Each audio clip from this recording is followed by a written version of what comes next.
a nonprofit that I started, which is called Black Academics, which is a nonprofit that I started to spread and really disseminate these types of educational opportunities, as well as we're now creating a curriculum um, to be launched throughout various school districts around the country.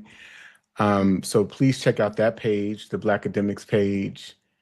And, if you know organizations that we might be able to partner with in terms of philanthropic efforts, those that can potentially donate funds for the work that we're doing, that would be great. If you yourself could make a donation, that would also be great. And then the other page that I'm going to share is the Diagnosing Whiteness and Anti-Blackness video course series that I produced about a year and a half ago now, I would say. And it launched in conjunction with my last book, Diagnosing Whiteness and Anti-Blackness. Um, it's for people who may not have the time to read or may not be prone to reading. It's still an educational experience that people can tap into through a video course series where they're looking at us discuss a lot of the topics that were introduced in my last book, Diagnosing Whiteness and Anti-Blackness, along with some reflection surveys that they can take as an addition or as a reflective exercise once they watch the video course series. So there's a survey at the end of each video course series. So I would ask you, please spread the word on that. And that said, I am going to jump in. I'm truly excited to see all of you who are here. I think this is amazing that we can gather on a Sunday night to be able to do this. Thank you for joining me for what is kind of a pre-webinar launch, a pre-launch webinar about my newest book, The Psychopathy of Whiteness, The Epigenetics of Anti-Blackness, Malignant Narcissism, and Collective Diabolical Antisocial Personality Disorder. I would not be here tonight, and I feel it very necessary for me to recognize the works of many of the philosophers that inspired me. One being Dr. Frantz Fanon in his book, Black Skin, White Masks. His other book as well, The Wretched of the Earth.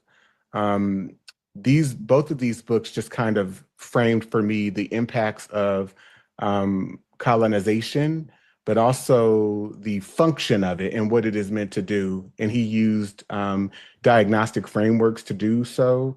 And these books and his writings really shaped my work, as you will see once you access my book, The Psychopathy of Whiteness. Another philosopher, Dr. E. Franklin Frazier, and his work around the Black bourgeoisie. He was a Black sociologist that's really studied the impacts of Eurocentric colonization in the lives of Black people, Black men, women, children, and the Black familial structure. So this was very instrumental in my writings early on, as well as this current book. Dr. Frances Cress Welsing is another one in her color confrontation theory and her framework, the framework that she introduced around it. Dr. Alvin Poussant in his book, Why Blacks Kill Blacks, and really dissecting and looking at the effects of what some people refer to as Black on Black crime being the result of white on Black crime, and how our behavioral patterns of violence, the ways that we may behave toward each other, is all built toward in the ways that white people have behaved toward us. And so we act that out as a byproduct. Dr. Bobby Wright and his work around the psychopathic racial personality, which I'll share some framing about, or as it relates to my work. I'm going to use some of his framing tonight, even as we're going through. I'm actually using the framing of all of these people, but I'll be quoting from him in particular, and Dr. Welsing. Dr. Amos Wilson, his book, The Falsification of African Consciousness, Eurocentric History, Psychiatry, and the Politics of White Supremacy. His other book, which I have somewhere here, it's like the psychodynamics of anti-Blackness, really, or white supremacy. And then Dr. Jerome E. Fox, in his workbook, Addicted to White. This was a very reflective workbook for me, and it really helped me in real time, in a very modern way, unpack the effects of Eurocentricity, whiteness and white supremacy, and the influence in not only my life, but the life of the Black community, as well as other colonized peoples who exist under the structure of white institutions and white culture, American culture. And so in my first book, the 400-Year Holocaust, I felt like that was more of a cathartic, emotional exercise where I was just traumatized about so much of the information that I had found, and I wanted to get it out. And so that was my first attempt in writing. And then my second book, which I kind of framed the second edition of the 400-Year Holocaust, which was kind of a beefier version of the first book, Diagnosing Whiteness and Anti-Blackness, White Psychopathology, Collective Psychosis and Trauma in America. I went a tad bit deeper in this book, and I started to look at these dynamics through the diagnostic frameworks provided by the folks that I just named. And in this book, I am using their frameworks to really reframe history, but also the sociocultural and psychosocial dynamics that we find ourselves in this current day. So historically into the present. So it starts really in the 15th century, and I'll share briefly just some of the chapters in this book. I do start early on looking at the Catholic Church and the way that the Catholic Church engineered what were called the Papist Bulls that constituted that Catholics and then Christians could go out and conquer the world and really dominate the world and really act out genocide onto people who they deemed non-human or subhuman. So here is just kind of a chapter layout of the book. I'm actually going to the book, not to give too much away. But chapter 1 is, well, I'll go back. So I start with another letter to Black people, as I did in Diagnosing Whiteness and Anti-Blackness. There is a foreword by Dr. Robin DiAngelo. I do enter kind of the threats that I received as a result of giving a lecture that I gave last year. I think that was last year, or it may have been the year before. I think it was 2024. And then there is a very detailed section where I lay out a variety of key concepts and definitions, some of which I'll be sharing with you tonight. And then there are some reflections that I share. I talk about the Black identity crisis, and then there's the introduction, and then chapter 1, the American delusion, chapter 2, the theology of conquest, chapter 3, where I'm talking about really the religious aspects of white supremacy and how those Papist bulls then led to Christian domination and Christian, what became really European Christian nationalism, which then transformed into white Christian nationalism. And then chapter 3, the legal invention of whiteness. Chapter 4, the gospel of violation. Chapter 5, white rage, clinical reality. Chapter 6, whiteness as disorder. Chapter 7, inherited violence. Chapter 8, the scientific religion of white power. Chapter 9, the psychodynamics of whiteness and the legal codification of terror. Chapter 10, white malignant, diabolical, psychopathic institutional repression. Chapter 11, the continuum of enslavement. Chapter 12, the post-George Floyd era. Chapter 13, from colonial faith to civic religion. Chapter 14, the neuroscience of whiteness. And chapter 15, where do we go from here? So I'm going to start us off tonight with a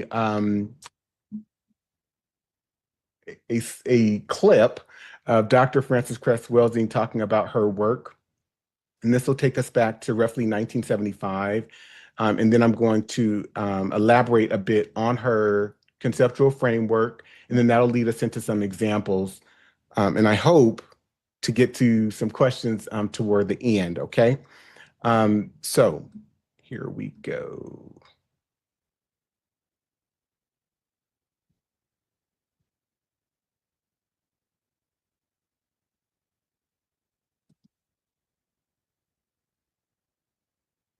Hey, Rochelle. Great to see you. Hey, Rick. What's up, Dante? Here we go. Mr. Prince has the first question. Yes, Dr. Welsing, it's been about a year ago since you were dismissed from Howard University, and at the time I recall you charged that your crest theory, which in brief holds that whites are inferior to blacks because of the lack of melanin, was responsible for that dismissal. And I'm wondering whether you still believe that and what proof you have of that. Well, Dick, I do believe it. I was dismissed from Howard, fired from Howard in June 1975. In November 1974, while still at Howard, I heard a rumor that I was going to be blocked from promotion and tenure because of my views, not because of my academic work. And I went immediately to the Dean of the College of Medicine, Dr. Marion Mann, and I asked him, I said, Dr. Mann, I hear that I am going to be blocked from promotion and tenure because of my views. And Dr. Mann responded, to be frank with you, Dr. Welsing, this paper that you wrote, and I said, the crest theory of color confrontation, he said yes. He went on to say that it did not make sense for me to say that white people were envious of black people because white people lack skin pigmentation. And we went on from that point. But let me make one correction. My theory does not say that whites are inferior to blacks. I don't say that. I say that whites feel that they are inferior because they cannot produce skin pigmentation and because their status as, I say, a variant of albinism is genetic recessive to blacks, and they can be genetically annihilated by non-white people, that this is what causes that sense of inadequacy, that they have built a total behavioral system that is a compensation. White supremacy is a compensation for a sense of white genetic inadequacy. I see. One other follow-up on that, and that is, what background in genetics do you have to enable you to document that theory? Well, I'm a medical doctor, and all medical doctors receive or take courses in genetics, and this is very, very basic genetics, and it not only is very basic genetics, this is common lay knowledge, and we hear it, the dominance, the genetic dominance of black over white is heard in the expression, one drop of black blood makes you black. In other words, if you were to relate to a white female, the product of that relationship would be an individual that is identifiable as what is called non-white.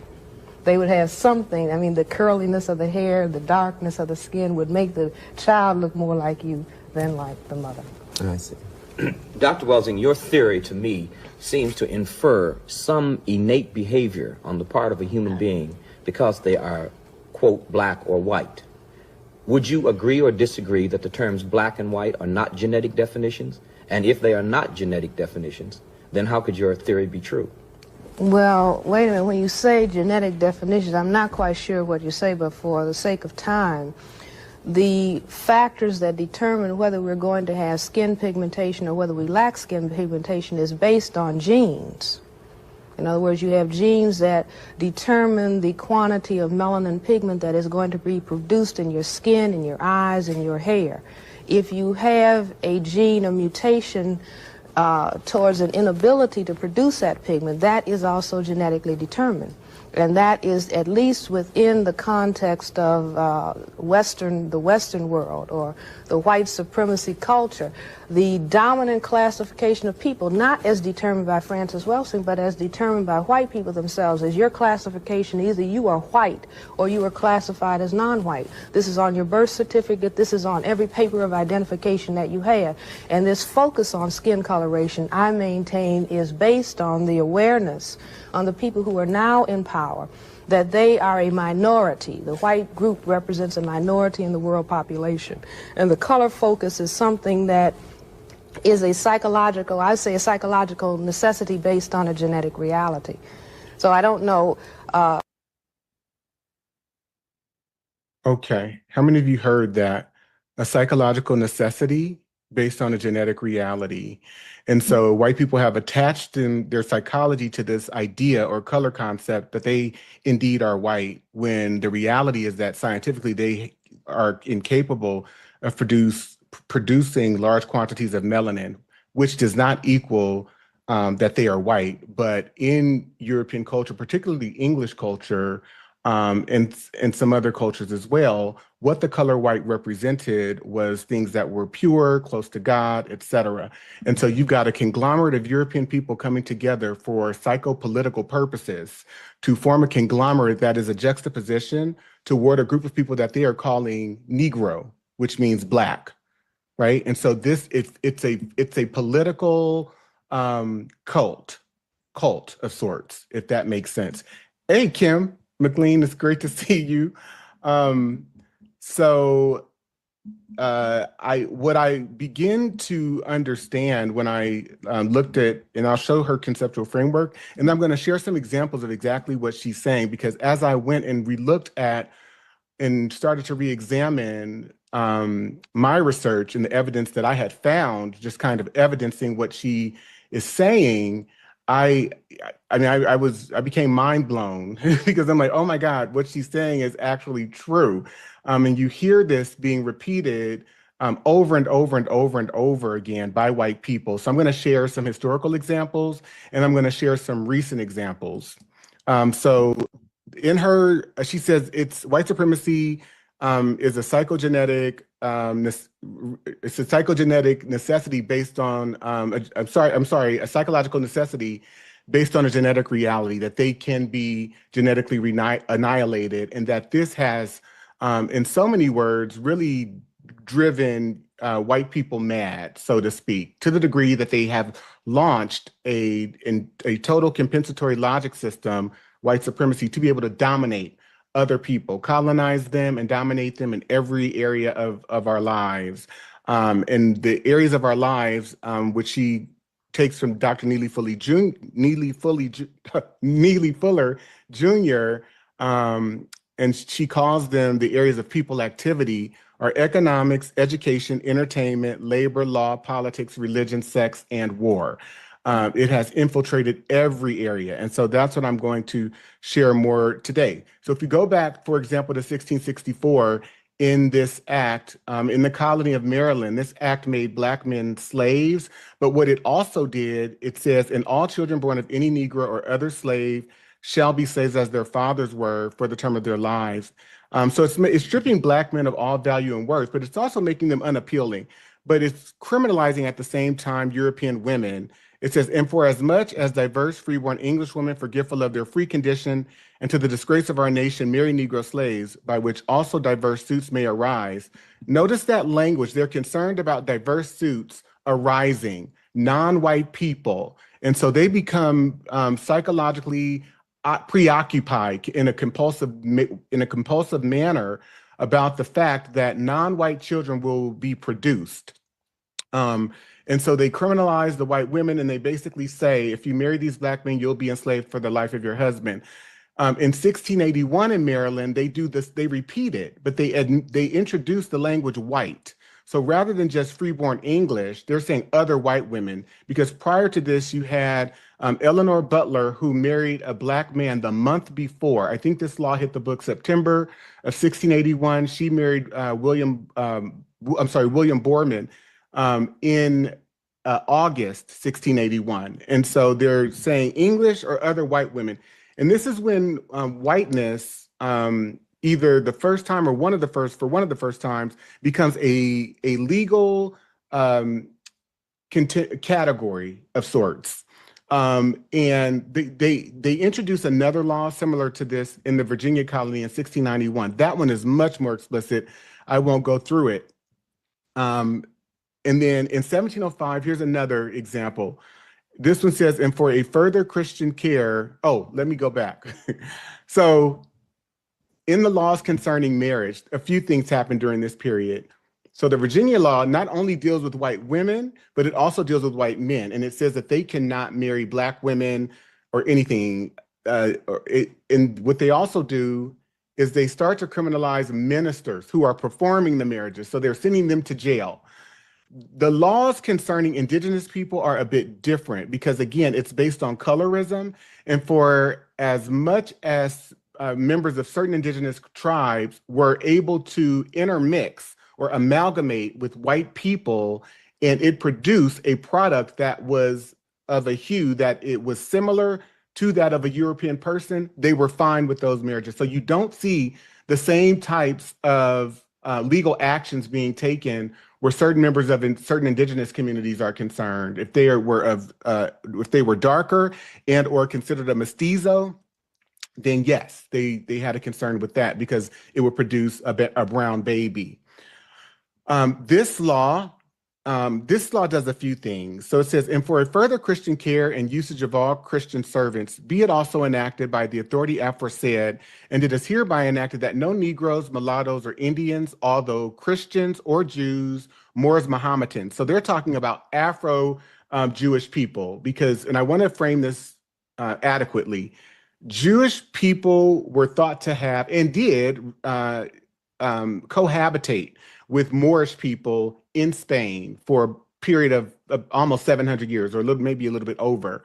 And so all of these indications that you see here of various identity categories are people who are assumed to be of African descent. So it says that no Negroes, mulattoes, Indians, although Christians or Jews, Moors, Mohammedans, or other infidels shall at any time purchase any Christian servant nor any other except of their own complexion. So, and I'm just going to stop this for just 1 second. How many of you see just by the use of that language, they're concerned about color, they're concerned about complexion, it's occupying their psychology.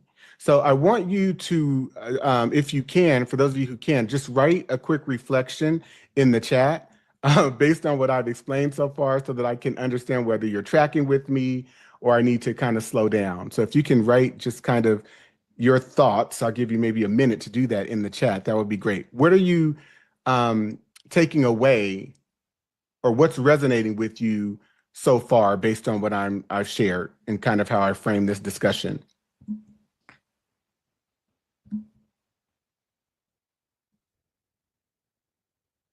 And again, I want you to consider Dr. Cress-Welsing's framing that there's an awareness that they can be genetically annihilated, and that drives this kind of violence through militarism, through domination, destruction, etc. The constant fear, yes. And so within the framing of this particular law from 1705 from the Virginia colony, they say that if, you know, a brown person or a black person of African descent purchases a white servant, then that white servant shall be made free by this law. The contract will be null and void. They do not want white servants, whether male or female, around black or brown people, so to speak. And if any person having such Christian servants, so if you are a white man or if you are a white woman and you have a white servant working for you, indentured servants, if you intermarry with any such Negro, mulatto, or Indian, Jew, Moor, Mohammedan, or other infidel, every Christian white servant that you have working for you on your plantation shall ipso facto become free if you marry any one of them. Okay, so they're creating, how many of you can see, a form of segregation to ensure that the white race remains not only just separate and segregated, but pure, that there is no possibility of that type of genetic annihilation taking place. Another example historical example. This is in the mid 18th century, and this is the South Carolina, the Negro Act of South Carolina, 1740. Section 1 declares all Negroes and Indians to be slaves. Section 2, under this provision, it has been uniformly held that color is prima facie evidence that the party bearing the color of a Negro, mulatto, or mestizo is a slave, but the same prima facie result does not follow from the Indian color. So if you are of the Indian color and that color is thought to be in proximity to the color of white Europeans, then you are exempted from the category of a slave, of an enslaved person. But if you look as though you have any mixture of African descent, mulatto, mestizo, you're a brown person, or you're just an all-out Negro, then you are to be a slave. And so how many of you see this continual emphasis on color, complexion, the use of color concepts to segregate people? And so I want to ask you another question. How is it working psychologically? What is it driving? Because in my estimation, when I looked at this, I said, wow, this is emblematic of people who are schizophrenic and very paranoid. It's driving a paranoia. Would anyone like to respond to that? I'll ask maybe one person. Danicia, hey there. Hi, Dante. Hey, How are you? I'm good. Good. I was just gonna write, what is very interesting is the lack of understanding and the connection to creating children with slaves. So it's almost as if white folks were having like out-of-body experiences. Like they talk about aliens now, but the aliens were truly them, because I'm going to separate my whiteness, even though I am raping these slave women, producing children, and enslaving them. I am separating myself completely from them. And that to me rings of a psychological disorder. Yeah, absolutely. It's psychopathological for sure. And that's what I also scale out in my book as well, because you're not separating yourself from the physical act. You're engaging in the violence, you're committing it, you're doing it, but then you're in denial about it, and you're projecting that, oh, these women are making me do this, these men are making me do this, oh, these young girls and these young boys are making me commit sexual assault and sodomize them. So it's a process of dissociation. It's a process of projection always, which I'm going to get into. And so when you look at the psychological development of whiteness and the fact that the United States of America was founded on the premise that only a free white person, right? So again, we know that whiteness is not real, but only those that we deem that look and meet our prima facie definition of what a white person is can be admitted to the United States of America. And so Dr. Cress-Welsing, she says, white supremacy is a power system dynamic, structured and maintained by persons who classify themselves as white, whether consciously or subconsciously determined. It consists of patterns of perception, logic, symbol formation, thoughts, speech, actions, and emotional response infused simultaneously into all areas of people activity, including economics, education, entertainment, labor, law, politics, religion, sex, and war. White supremacy's ultimate purpose is to ensure white genetic survival and prevent white genetic annihilation on planet Earth. And so you have presidents, for example, like Thomas Jefferson. I've shared this example many times. He says that I advance it, therefore, as a suspicion only that the blacks, whether originally a distinct race or made distinct by time and circumstances, are inferior to the whites in the endowments, both of body and mind. And so what you see within this one example, as well as the examples, the legal examples that I shared, are what these theorists and what I have defined as white projectionism in my book. A core psychocognitive defense mechanism of whiteness. It is the compulsive need to externalize one's own guilt, violence, and pathology onto racialized others, thereby preserving the illusion of moral purity. Rooted in white paranoia and fear of accountability, white projection functions as the primary coping mechanism of the white ego. The very traits white society most represses, aggression, deceit, sexual deviance, moral instability, are attributed to Black and non-white peoples. Clinically, it reflects projective identification. The disowned aspects of the white psyche are assigned to others who are then punished for embodying them. This recursive delusion allows whiteness to maintain its innocence while perpetuating harm, rendering the aggressor perpetually victimized by those it oppresses. He also says that Black people secrete less by the kidneys and more by the glands of the skin. Again, none of this being a statement of fact, but being a statement of his cognitive distortion. This is all rooted in a distorted perception. President Abraham Lincoln, I will say then that I am not nor ever have been in favor of bringing about in any way the social and political equality of the white and Black races. He understands that it's something that is structured into society and that white people have been situated on a pedestal, that they have been positioned by laws, by policies, by economic accessibility to be able to participate in society. He says he does not want to bring about that equality where Black people are concerned. And so within this statement is kind of, again, this need to oppress Black people. He says that I am not or ever have been in favor of making voters or jurors of Negroes, nor of qualifying them to hold office. So it's a compensatory logic system that is a domination system, right? They have the ability to decide who can vote, who won't, and so on, nor to intermarry with white people. And I will say in addition to this, that there's a physical difference. Again, Black people, or the idea of Blackness, occupying so much of his mindset. There's a physical difference between the white and Black races, which I believe will forever forbid the two races living together on terms of social and political equality. And inasmuch as they cannot so live, while they do remain together, there must be the position of superior and inferior. And I, as much as any other man, am in favor of having the superior position assigned to the white race.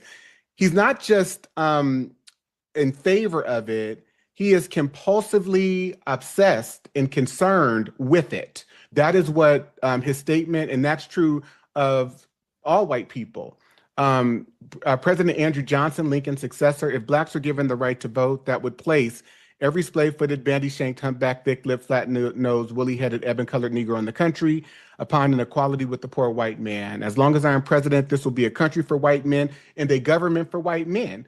This is white supremacy. This is white psychopathology in action. I am concerned with about the survival of white people, this idea of whiteness and white people that I have conjured up in my head, and that is who I am fighting for. That is what is of most importance and value to me. President Richard Nixon, you have to face the facts. The whole problem is really the Blacks.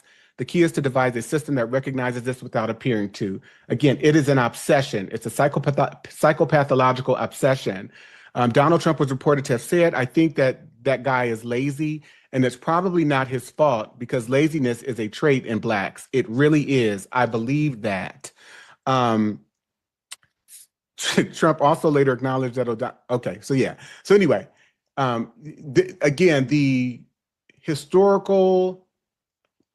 psychocultural aspects of this, that this mindset, this psychology has been so deeply embedded into the minds of European people.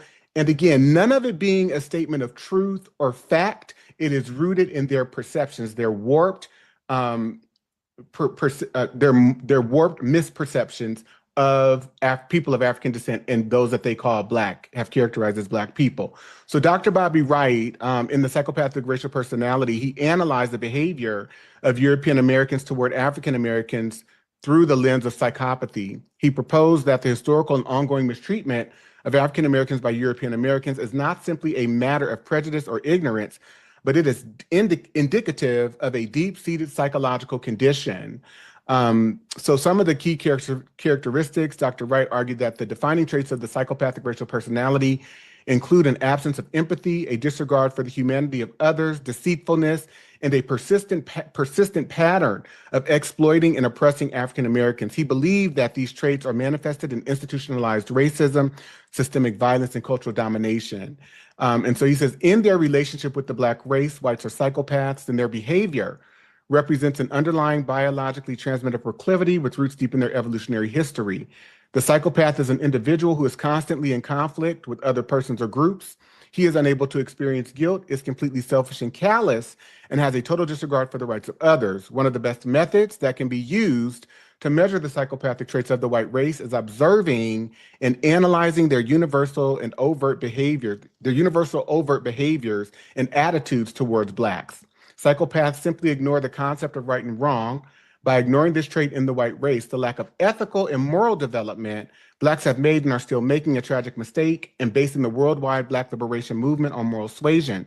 It is pathological for Blacks to keep attempting to use moral suasion on a people who have no morality where race is the variable. And so when you look at, for example, Charlie Kirk, he says, if I see a Black pilot, I'm going to be like, boy, I hope he's qualified. It begs the question when you see a Black pilot, you wonder, you say, I hope they are qualified. In the spirit of affirmative action, we have Ramon and Cadillac, who are your two pilots. They've never flown before, but they are Black. If I'm dealing with someone in customer service who is a moronic Black woman, is she there because of her excellence, or is she there because of affirmative action? Sheila Jackson Lee, Michelle Obama, Joy Reid, you don't really have the brain power to be taken seriously. So again, there's a projection. There is a psychopathological functionality where Black people and the idea of Blackness is occupying so much of his brain space in his life, so to speak, that he can only derive his own sense of self-worth and value by projecting. Not only that, he himself was, by white American educational standards, uneducated. He did not have a college degree. So I'm going to elaborate a little bit more on that in just a second. So white impression management, a conscious and subconscious behavioral mechanism by which white individuals and institutions manipulate perception to sustain psychic equilibrium and moral innocence. It is the performance of benevolence to mask the operations of domination, a social camouflage for the pathology of superiority. Clinically, it aligns with narcissistic image regulation and ego defense through projection.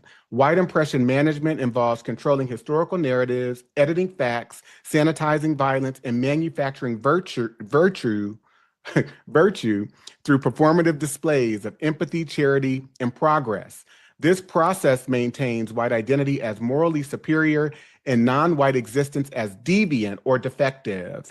It is not simply deceit. It is a collective cognitive distortion, an institutionalized delusion that sustains the psychopolitical fantasy of white righteousness. So I'm going to pause there and ask, does anyone have any thoughts?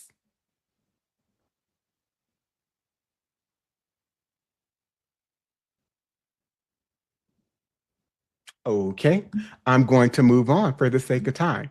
And so again, when you look at kind of this impression management, right, and what white people project to the world about themselves and to themselves about who they are, you see that it's not rooted in any type of factual analysis or truth as well, which is why you can have, for example, this guy, John Corcoran, who wrote an article that I featured in my first and second book. He says, I was a teacher for 17 years, but I couldn't read or write. So within the reality of whiteness and white supremacy, there's this projection that we are superior, but in real time, it does not account for white inadequacy and white mediocrity that really is the standard for whiteness, because you don't have to be good, you don't have to prove capability, you don't have to prove competence, and you are rewarded with countless opportunities because you are white. We see that from people like Pete Hegseth, Kristi Noem, Pam Bondi, who we saw appear before Congress earlier this week, Matt Gaetz, Tulsi Gabbard. And I love this post by Dwayne Buckingham. He said, I love the diversity within the incoming administration and feel like they will represent and fight for ethnic minorities. They understand and empathize with groups who have experienced social justice. All of them are highly qualified and earned their positions without alliance to Trump, power, privilege, and money, right? Hegseth told Senator he paid $50,000 to a woman who accused him of 2017 sex assault. So you can pay prostitutes, you can be an admitted, or you can be an accused sexual abuser, multiple women accusing him of rape. You can also be someone, the former Michigan Township Supervisor arrested in child sexting, resigns, then wins re-election in a landslide. So you can be a pedophile and still have the support of the collective white body politic. Trump Justice Department, Holman closed investigation into border chief for accepting a bag of cash. Jury finds Trump liable for sexual abuse. Awards accuser $5 million. You can become the president of the United States. You can be convicted of felony crimes of fraud and still, again, have the support of the collective white race. So they're within the function of impression management. It's not rooted in a reality, but it's rooted in a projection that we are moral, we are pure, we deserve. It's a compulsive entitlement. And yet there are really no interrogations into how this functions across and throughout our culture, as well as around the world. And let's be very clear, the white supremacy was accomplished through militarism and through white domination, not because these people were superior or their ancestors were superior. So white affirmative action, the legal and institutional codification of racial narcissism, it encompasses all laws, policies, and cultural norms designed to perpetuate white dominance, including property rights, policing, taxation, education, and employment systems. Clinically reframed, white affirmative action is the structural symptom of whiteness's dependency disorder, its inability to sustain self-worth without systemic preference and protection. It is the pathological insistence on entitlement, the belief that material and psychic comfort must always be secured at the expense of others. Through this mechanism, whiteness perpetuates a feedback loop of dependence, fear, and projection, the constant need to reaffirm superiority through institutional scaffolding. It is the architecture of delusional privilege built on collective psychopathy. I'd love for you to write your thoughts in the chat. What is this? What bells are beginning to ring for you? And while you're doing that, I'm also going to prepare some videos that I want to share with you as well. Okay.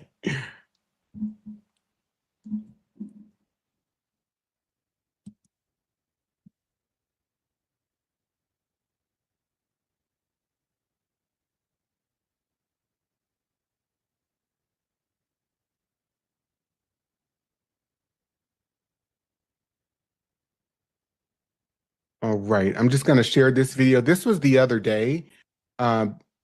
Someone that Trump nominated appeared before Congress, and I want you to hear what he's saying, okay? President Trump's nominee for a top position at the State Department faced bipartisan pushback yesterday during a confirmation hearing over previous comments he has made regarding the erasure of white culture. Jeremy Carl served as Deputy Assistant Secretary of the Interior during Trump's first term and is currently a senior fellow at the Claremont Institute, a conservative think tank in Washington.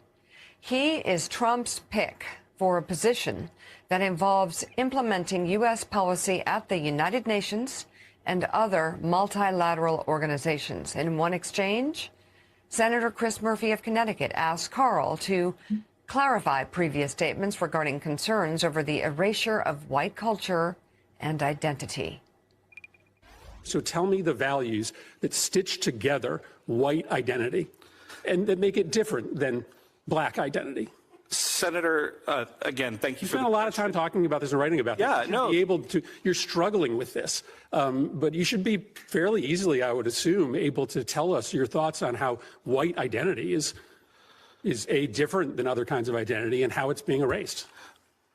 Senator, again, thank you for the question. I'm just trying to be I'm just trying to be very precise. Because I'm here in front of a Senate committee, I would say that the white church is very different than the black church in terms of its tone and style on average. Foodways could often be different. Yeah.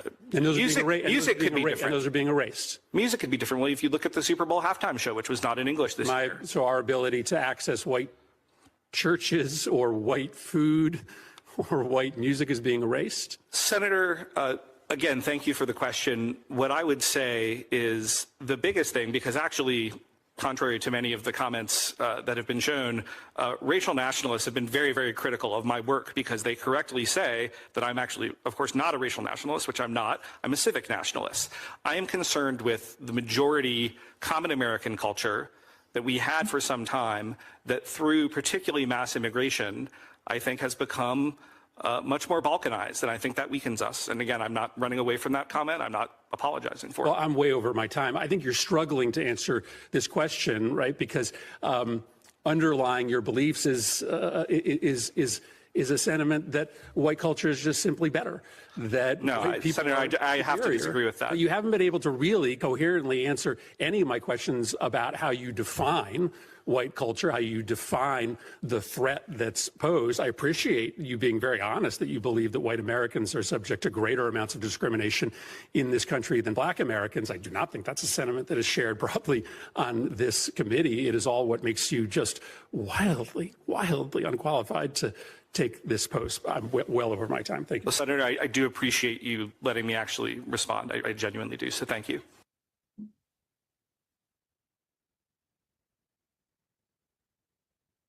Okay, so what stood out to you? And I'll ask for maybe two people to speak up. And I'll kick us off. How many of you could see that he was unable to really give any clear examples about the ideas about whiteness that he holds in his head? How many of you were able to see that by show of hands? But yet the idea is there. And again, there is an occupation of brain space that is driving this, that is completely psychotic, immensely dangerous. So yeah, two people. Are there two people that'd like to share thoughts?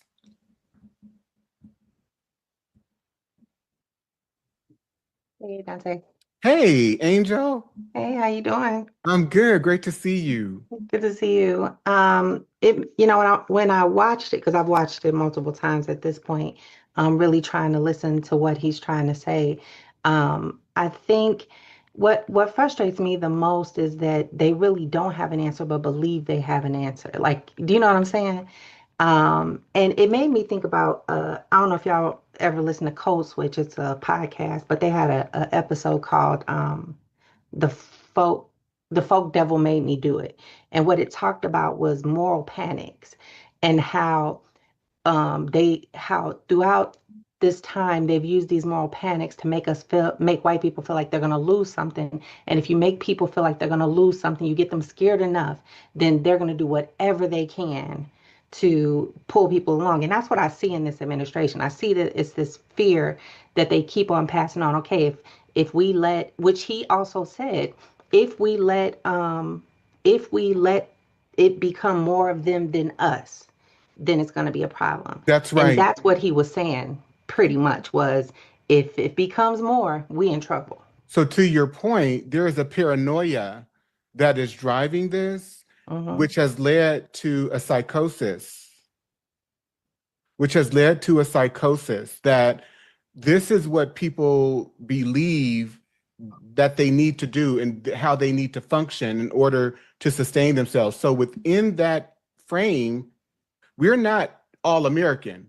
We are concerned with white Americans and this idea. And again, but it's also all based on sight. And what led me to this discovery that this is psychological more than anything else. It is just, it's a belief system. It is psychological, is that as long as white people perceive, let's say a very lighter skinned black person, as long as they perceive that person to be able to pass and to be white, they're fine. They can function with them. They can be admitted into their social circles. That's true for Hispanics that might appear white, as well as Asians that might appear white.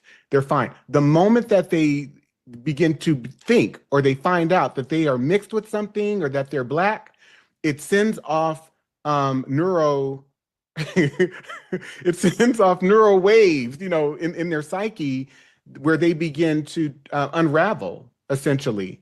So I know I asked for two people, but I'm going to go on for the sake of time. So white psychopathy, in my book, I define it as the behavioral and affective engine of white supremacy. It represents the chronic compulsion of white people to assert dominance over Black and other non-white peoples as a means of affirming existence. Clinically, white psychopathy functions as a dependency disorder. The white psyche's self-worth depends upon the subjugation of others. Oppression becomes the psychic drug of the dominant class, necessary to sustain the illusion of control and coherence. This psychopathy expresses itself in law, medicine, religion, and education as the rational exercise of authority. Yet beneath these structures lies a shared neurotic core, the inability to experience humanity without hierarchy. The white subject's pleasure principle is rooted in domination. The sight of Black suffering reaffirms its sense of being. Thus, white psychopathy is not deviation, but doctrine, the emotional infrastructure of Western civilization. So Dr. Bobby Wright and Dr. Amos Wilson, also Dr. Cress Welsing, they talked about this as being neurobiological. So when we talk about white racism as neurobiological, we're pointing to the idea that racism is not just a belief system floating in the air. It is deeply wired into the brain and nervous system throughout social conditioning, learned behaviors, and stress responses. So conditioned neural pathways, racism operates like a form of neurobiological programming. Repeated exposure to racist narratives, stereotypes, and practices in schools, media, law, institutions ingrains neural circuits that automatically associate Black with danger, inferior, or less worthy. So this is hardwired in. So when we talk about this idea that, we just need different policies, that like those policies are the answer, or that they're going to change anything, that is not the case. And this is also, this psychology has been programmed into Black people. It's been programmed into Asian people, into people who are characterized and identified as Hispanic, where they too are socialized to serve white supremacy and to also perpetuate anti-Black and brownness, which is why you can have another Donald Trump administration, because there were roughly 54 to 56% of Latino men who voted for Donald Trump, as well as roughly 20 to 22% of Black men who voted for Donald Trump, and upwards of roughly almost 40% of Latino women who voted for Donald Trump. Okay? So when we get to the Epstein class, I want to spend a little time here and then get to a few more definitions and maybe have some group time as well. And we talk about people like Jeff Bezos, Prince Andrew, Ghislaine Maxwell, Howard Lutnick, Steve Bannon, Jeffrey Epstein himself, and Donald Trump. We're talking about something that has been functioning, a dynamic that has been functioning in throughout European culture for centuries. And so this picture is actually from the 1930s, where you had Mr. Charlie Johns, who was 22, who married Eunice. What's her last name? I forget her last name, but he married this young child. She was 9 years old. This is from the 1930s in America. So this 1275 Statute of Westminster, which I talk about in chapter 4 of my book, was a law that basically constituted child marriage. They set the age of marriage for young boys at 14, and for young girls it was 12. There was a consent provision in this law that stated that if a man ravished a maiden within age that is within the age of 12 years with her will or against her will, the ravisher shall have judgment of life or member. So they would either be sentenced to life, or they would be killed. But that's within the age of 12 years old. So above 12 years old, consummation of marriage or sex with someone 12 and older was permissible. And so you see that this law was effect from roughly 1275 over in England. And then when the English came over here and they set up royal charters and the colonialism over here, the institution of enslavement as we know it through the transatlantic slave trade, this law remained in effect through the 1600s, through the 1700s. And once the United States of America formed, by the year 1800, the age for consent for young girls was lowered roughly to age 10. And so betrothal and marriage, children could be betrothed, engaged at an even younger age with parental consent. Marriage was legally permissible at 12, as I just explained, but again, that age went down to 10. Parental consent, although 12 was the minimum legal age, the legal minimum, customary practice often involved parental approval, especially for very young brides. So you could marry someone as young as 7, 8, maybe even 6, if you had the permission and the consent of the parents. It was considered legally permissible for a man to consummate a marriage with a girl aged 12 or older. And when the United States of America formed, again, that age went down to 10. And in some instances, it went lower than that. Intercourse with a girl under 10, this was just under the 1275 Westminster statute, was considered rape under English law as codified in the Statute of Westminster, but it was not considered rape once the United States of America rolled around and began to lower these ages. So the persistence into U.S. law in the 18th century, so through the 1700s and into the 1800s. After American independence, most U.S. states retained English common law standards unless they specifically passed statutes modifying them. Throughout the 18th and early 19th centuries, the age of consent in most states remained between 10 and 12 years old. In some states, though, like Delaware, the age of consent was as low as 7 years old until the 19th century. Okay, so again, we see white psychopathy being acted out here. And then if you go to other texts, such as slave breeding, which I also quote in my text, they point to the fact that plantations relied on what they referred to as breeding wenches and plantation bucks, where they would require Black boys and men to rape Black girls and women. So this was the economy of the institution of slavery, especially when they outlawed they passed the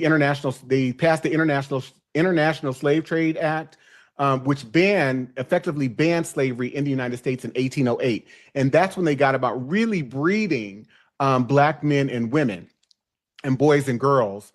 And so if you go to the slave narratives, which this book quotes from, and then I also quote from a series of slave narratives as well, where you see formerly enslaved people talking about how their parents were prized as fast breeders. Someone was saying that their parent received, Peter Brown, his mom gave birth to 3 sets of twins, right?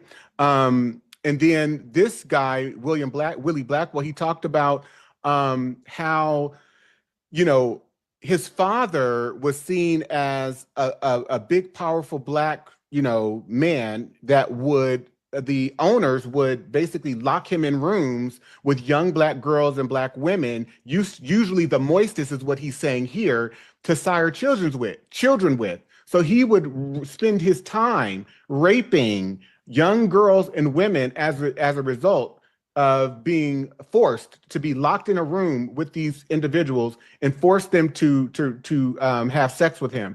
But again, the Black male and the Black female are being forced to do this because of the psychoeconomic goals of white culture, of the white institution of slavery. So it's psychoeconomic. There's a psychology behind this, and then there's the also economic benefit. Gonna go on. One enslaved woman from Louisiana described, master would make the men go into the girls he wanted them to breed with. Sometimes he stood right there. Sometimes he took his turn too. So she's talking about the white male forcing rape, but then also watching it and then sometimes joining in and performing gang rape.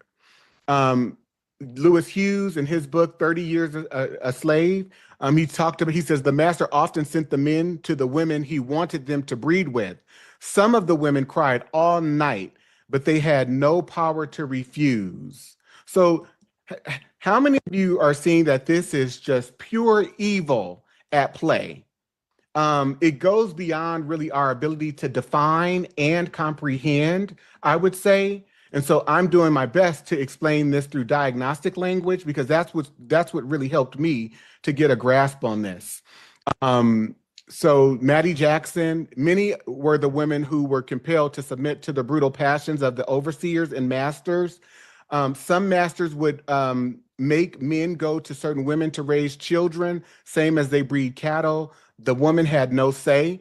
Harriet Jacobs, in her book, Incidents in the Life of a Slave Girl, she says, no matter whether the slave girl be as black, as ebony, or as fair as her mistress, in either case, there is no shadow of law to protect her from insult, from violence, or even from death. And when she says insult, she's talking about rape. The degradation, the wrongs, the vices that grow out of slavery are more than I can describe. And so when I looked at, for example, cases like R. Kelly, cases like P. Diddy, I'm looking at the behavior of Black men, which is something that's been trained into Black men when we see these types of offenses occurring, but they are patterned after white male behavior. And they have also been regulated by white male pathological behavior as well, once for economic profit and also political gain and functionality. But now it's just culture. It's culture. And so William Brown, in his narrative, he says, there was a woman on the plantation who made it her business to take the young colored boys to her room. And so you see repeated narratives like this by some of the men in their journals, in their narratives, about how white girls and women would molest and or rape Black men and boys, and they would force them to have sex with them. And in some cases, they would threaten them. They would threaten to have them murdered if they did not. And so President Thomas Jefferson, he says, I know no error more consuming to an estate than that of stocking farms with men almost exclusively. I consider a woman who brings a child every 2 years as more profitable than the best man on the farm. What she produces in addition to the capital, what she produces is in addition to the capital, while his labors disappear in mere consumption. And so what he's talking about is if you stock your plantations with mostly young girls and women, you can have them raped. You can breed them, and they will breed the slaves that you need. It's not economically savvy to go out and purchase men to stock your farms with, because once they die, they're done. But if you get your hands on these young Black girls and Black women, you can breed them, and you can have them raped, and you can just reproduce as much labor as you need. So again, there's a psychological, political, and economic and entertainment aspect to all of what was happening there. When you see rape laws introduced within the context of the United States, they only refer to white women. Only white women are seen as those who are rapeable. And then they also don't even, in most states, they don't even criminalize rape committed by white men at all. And all of them pathologize and project that Black men or Black boys are prototypes for rapists. And so that's what you see in the entrance of all of these laws. In the Celia case, when I looked, for example, at what came down from Judge William Augustus Hall in the instruction that he gave to the jury when she killed her rapist, Robert Newsom, who she had fathered roughly 3 children by. She was pregnant with the 3rd when she killed him. But the judge basically said in this case, if Newsom was in the habit of having intercourse with the defendant who was his slave and went to her cabin on the night he was killed to have intercourse with her or for any other purpose, and while standing in the floor talking to her, she struck him with a stick, which was a dangerous weapon, and knocked him down, and struck him again after he fell and killed him by either blow. It is murder in the first degree. So she should not have been defending herself, because if he was in the habit of raping her and he had been doing it, she needed to submit. So how many of you can see the connections in terms of what's happening right now with this kind of worldwide pedophile ring that's being discovered, I guess, for the first time, but that this has been at play and ongoing for centuries? By show of hands. Okay. I'm going to, again, and you see this pathology further actualized and realized through various rulings. This is the Mississippi Supreme Court in 1859. They considered whether the violation and the rape of a 9-year-old girl by an enslaved black male was actually rape. And what they decided was that it was not rape because rape could only be committed by or on the person, on the body of a white woman. And so within this ruling, there are several things happening here that just kind of jumped out at me. They say the crime of rape does not exist in this state between African slaves. Our laws recognize no marital status as between slaves. Their sexual intercourse is left to be regulated by their owners. The regulations of law. So think about this. From one plantation to the next, if one plantation wants to set up and have gang rape every day, every night, if they also want to engage in taking the children of their the enslaved people, the enslaved adults that they have there, and they want to sodomize young boys, 5 years old, 6 years old, 7 years old, they want to gang rape young girls, 6, 7, 8. They are in charge of the law around intimacies. So it's left up to each plantation owner. So think about how vile, how pathological this is.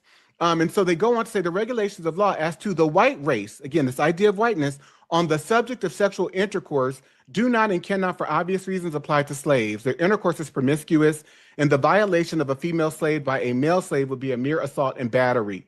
So I have several more examples that I outline in my book. Actually, there are a myriad of examples, and I want you to get the book, so I don't want to give too much away. But white psychopathology is defined as, I define it as a complex civilization-level disorder created and perpetuated through centuries of moral anesthesia, cognitive distortion, and emotional detachment.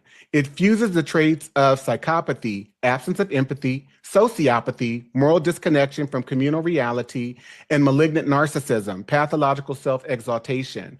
White psychopathology manifests as a collective personality disorder disguised as normalcy. It compels white individuals and systems to pathologize others in order to conceal their own psychic fragmentation. Its expressions include racial violence, scientific racism, cultural theft, and moral inversion of calling domination democracy. This pathology is both personal and institutional. The private delusion of superiority becomes the public policy of civilization. Whiteness therefore operates as a socially transmitted disorder, one that converts violence into virtue and moral psychosis into institutional standard. And then lastly, collective diabolical antisocial personality disorder.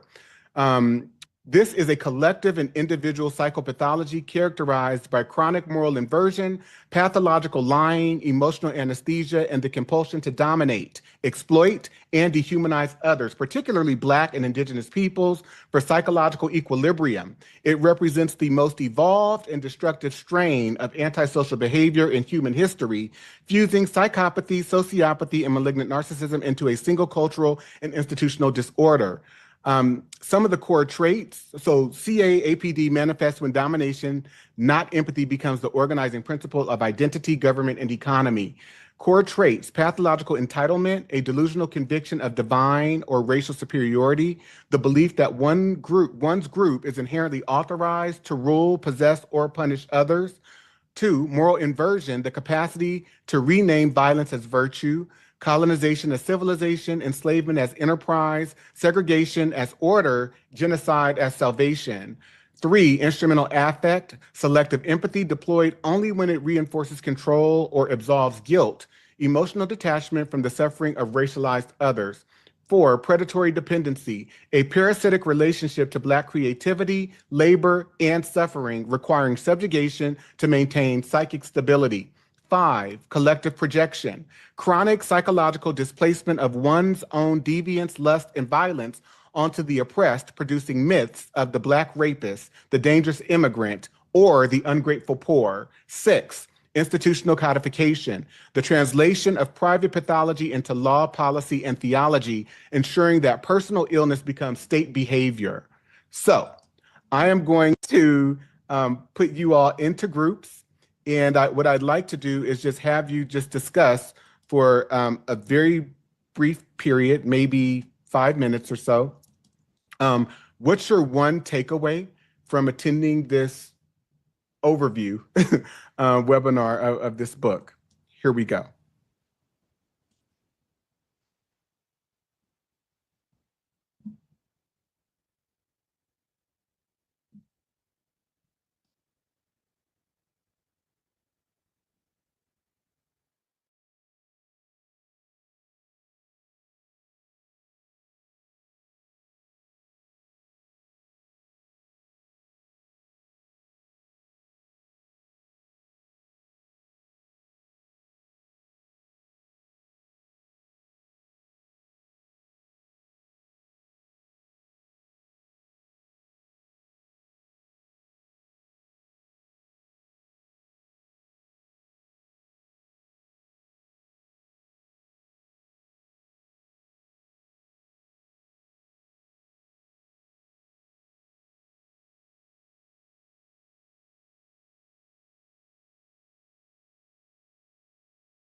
Dr. Smith, are you on?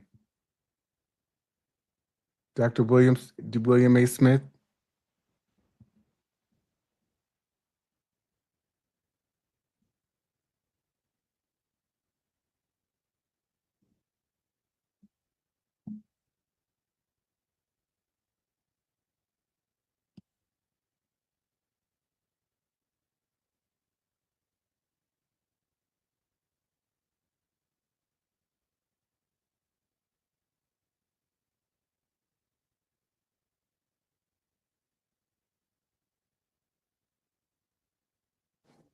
I'm on. I just had to take a phone call. I'm sorry. Are you my racial battle fatigue friend? I am. Well, I am such a fan of your work. I quote your work. I have just referred and relied on it. I referred to it and relied on it for some years. Thank you so much for your powerful work. Well, I appreciate that, and I'm glad you're doing what you're doing. I was listening to my daughter called me and distracted me. Not a problem. Not a problem. I'm so glad that you are able to be here. Oh, thank you. So I'm gonna hang out. How long is it going to continue to go? Just another 10 to 15 minutes. Okay, so I'm gonna hang out right here, and then I'll finish with my daughter and be back listening to you. Okay. All right. I appreciate you. Thank you. All right.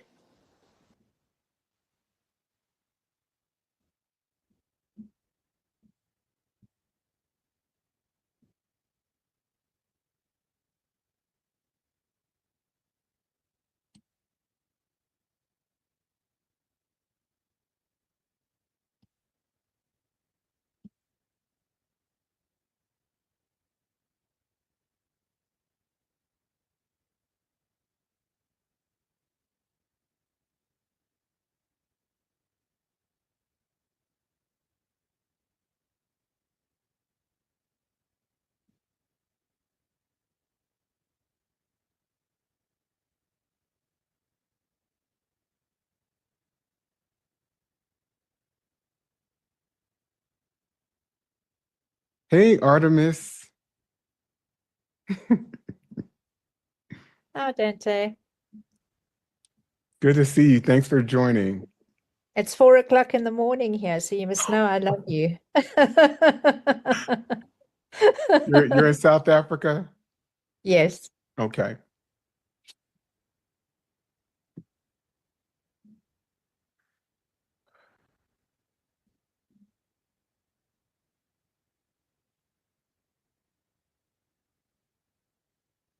Hi, Dante. It's Sabrina. I'm on my wife Mario's tablet. Hey, you. Hi. It's so good to see you. We'll hear your voice. Good to hear you too. Well, good to see you. Thank you, babe. You're welcome. Okay. I was just talking. There was only one person in my breakout room. Yeah, Dante. a few people didn't go. So Oh, okay. yeah. Okay. Well, She was as asking me if people I are had a chance to meet Dr. Wellesley, but I was saying no. I was a student, but not. And my cousin was a student at the time. So, but gotcha. I've met Dr. Wellesley years and years ago. So yeah. Okay.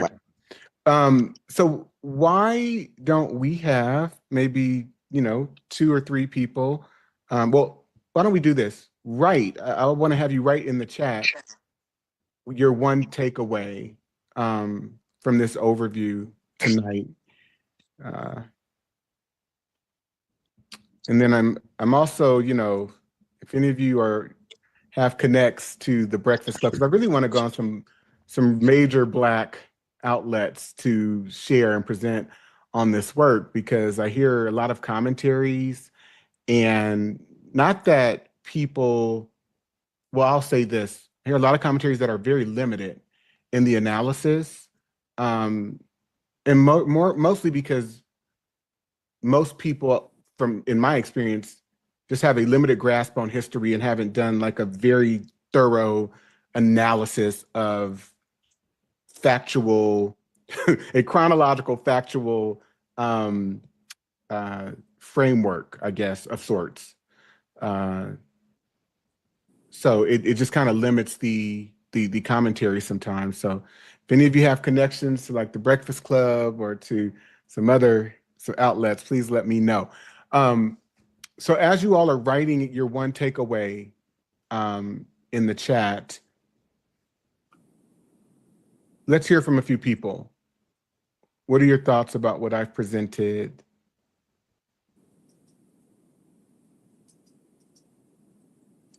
Feelings? I hope it's okay if I speak without putting my hand up. I'm not very good at finding where the hands and everything are. I've been following you for a while, and what you've been doing is actually quite brilliant. It's actually opened my eyes and the eyes of a lot of people. I think now we need to disengage from white people, because it's one thing to say that they've got psychopathology and all these things and to say they're evil, but we want to continue being in their spaces. We want to continue with their Christmas and all. We've had Kwanzaa for a long time. I'm in Nigeria. I've got Igbo heritage, but I'm Black British. But I'm in Nigeria right now. I'm a retired London police officer. And I've seen a lot in my life because I was mostly in England and 10 years in France. But we have to disengage. If we don't disengage, white people will think that they are our saviors and they'll think they're wonderful. And the last thing I'll say, because I know others want to speak, in Nigeria, we've been colonized, and all of core Africa, all of Black Africa, and the church with there's a man called Frederick Lugard. He's the one who amalgamated Nigeria. And they had this plan, the fetish of white prestige. It's in their report. And they used the church to make white people, and Arabs, if you're Muslim, but to make white people to be like godly and wonderful. Yeah. The exact opposite of what they are. And the churches have done a lot. And the last thing I'll say is, if people want to believe in the Bible like I do, the Messiah is actually Black. He's Black. Yeah. So we need to go to the truth. We've got some Israelites in Africa and, Black Israelites, perhaps to look at their teaching, but just to disengage from these people. Thank you very much. I'll mute my mic. No, thank you so much, Ndidi. And I appreciate all just of the encouragement I've received from you over the years, because we're connected on X. And you reposted my work, you've sent me messages, and I just appreciate the way that you really understood and aligned, with my analysis and the things that I'm trying to say. And similarly to Dr. E. Franklin Frazier, who I mentioned earlier, one of my thoughts became one of the very foundational questions of my work became, so is Black people's interrogation of or are our criticism and is our critique of white supremacy really about its vileness and its evilness, or is it that we're just excluded from it? And so you hit on something very powerful in what you said, because for as much as we can be critical, there are, and it's been proven when you look at the token class of Black people, which I myself was a part of at one time, you begin to align yourself by all of the norms, the structures, everything, and you feel good about it. And you define yourself by it, and then you look down on people who have not achieved through these structures, who have not measured up to the standards, the norms, the measures, et cetera. So I really appreciate you uplifting that here in this space. Who else? I think we have time to hear from maybe two more people. Dante, I know I spoke. I'm going to be really brief. Okay. The clip that you showed of Dr. Welsing is circulating on social media, and there is a huge debate going on. I'm not sure if anyone is familiar with Dr. Tommy J. Curry and the two Needies, I hope I'm pronouncing her name right, to her point, disengaging, because the dialogue that was going on under the clip of that post had more to do with Black people defending Howard University, a historically Black college. My experience is that they always talk about they are the Harvard of HBCUs, right, which to me is diabolical in itself. How the hell do you say you're an HBCU, but you consistently compare yourself to a PWI? That you were excluded from, which is the reason that HBCU had to be created. It reinforces white supremacy. It reinforces anti-Blackness. You're absolutely right. I agree with you. So when we're talking about whiteness or white psychopathology, we are talking about a mindset, a psychology that has been infused into not only European people, but its subjects, those that it has colonized. And menticide is going to take us out. It is going to take Black people out, and I need Black people to understand that. Thank you so much. And I talk about that in my second book and in this book as well. Artemis. What struck me with tonight's talk, only because all your slides had this fundamental patriarchal male dominance theme about it, and I'm just wondering, did it not start there with men possessed this natural authority over all the political, intellectual, and moral life, which then became the sort of unquestioned position from which all these racial categories would be created? So the white male is the universal knower, the rational arbiter.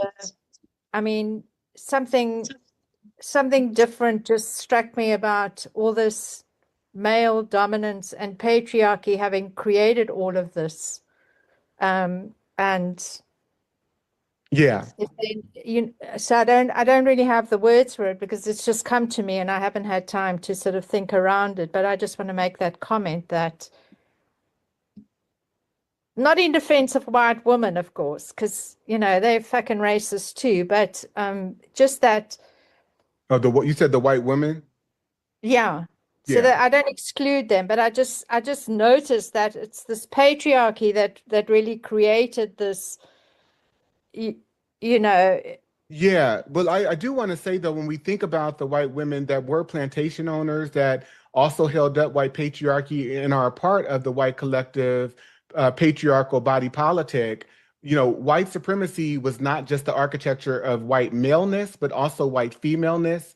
When we look at, for example, someone like Donald Trump, he was raised in a household by two parents that upheld and reinforced his vileness, what became him. And there are millions of Donald Trumps throughout this world and definitely here within our culture that are in support of that type of behavior. And so when you look at, for example, the political group White Women for Trump, right? That they have always been central to white male patriarchy. And I think that that's something that gets missed because they're right there aligned with it, in support of it, and so on and so forth. So there are ways too, and I want to talk about the ways that white supremacy and white psychopathology function in European people, which is somewhat different than how it functions in oppressed groups. There are some similarities, but there are also differences. But to your point, it is pathological self-aggrandizement at its extreme, at its most extreme.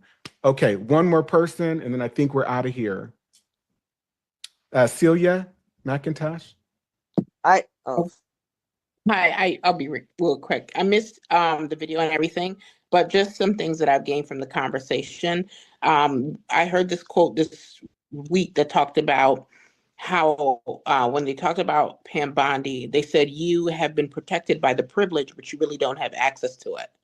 So that just stood out to what you just said. You're in alignment with it. You're side by side by it, but still you're not fully in access of it. And the other thing that you guys brought up was disengagement. And for me, what I found out about that disengagement is that it creates more rage. So I don't know what your thoughts about that is. But that's one of the things that I've noticed when you do try, even in a workspace where you try to disengage because you are being othered anyway, and you disengage from even going on around with the politics, then the anger increases. Yeah, there's no way to fully disengage with it because you've got to participate for your survival. But on your own personal time, you do have to work to disengage with it psychologically, psycho-emotionally, and psycho-spiritually so that you don't continue to define yourself by it. You see the game for the game, that it's all a ruse, and that you're only doing it because you have to survive. That is it.